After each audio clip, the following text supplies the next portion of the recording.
Wilson here aboard Great American 4, and I was going to show you on our Adrena a little bit of what happens when the wind drops off to nothing and it comes from the wrong direction, and the path that is taken there before by the boat, and what levels of frustration might occur.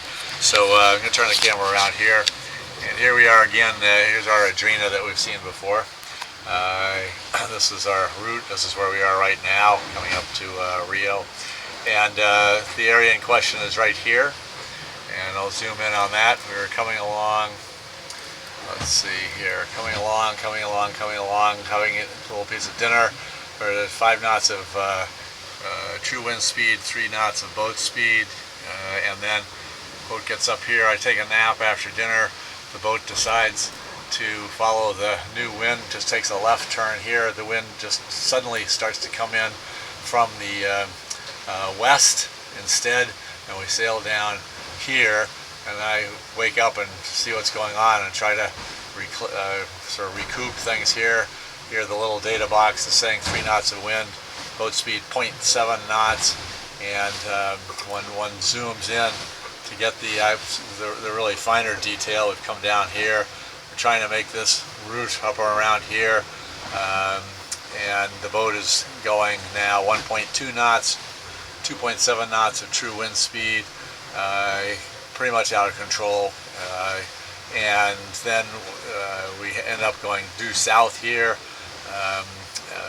Not sure what direction the wind was blowing at that point, or not blowing, and we come along and we go for a while, and then there's another detour to the southeast, and then to the east, and then to the northeast, and then we pass out of that area, and we get up in here, and I'm not quite sure why we have both red and green tracks up here, either overlapping day to day, or maybe it's the port tack, starboard tack situation that was going on. Boat speed 1.0 knots there, and then we get up into a situation here where you can see the circles that the boat is doing as we're trying to get the boat under control and get going in the right direction. At this point, the Genoa had been rolled up because you can't really jibe it or tack it, and so done circles here, out of control. The pilot turns itself off at under 1 knot of boat speed. Over here, trying to get sorted out again, head to the east, and then there's one.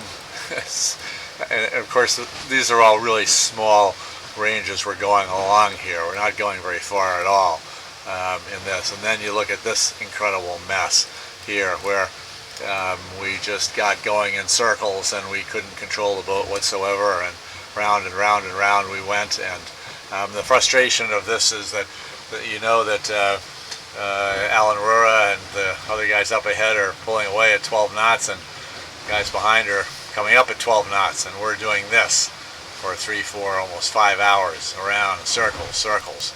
So we get out of that somehow, head another circle there, head off to the east, have another little mess up here, don't know what that was, can't remember, and finally we get going again. The breeze comes in from the southeast, which is at least from the proper half of the range, and we'll head off to the northeast. That was the plan. Got changed here, where suddenly something happened again. That little inclination of a southeast wind went away, and look at this. We're heading down southeast now. Now we're heading due south. One of the course we want is due north. We finally get things straightened around here and head due north again with that southeast wind, and head northeast towards where within the grip files it looked like it should be stronger. Ultimately, stronger being these are all 5 knot wind. These are current wind barbs, but this is what it was looking like last night too.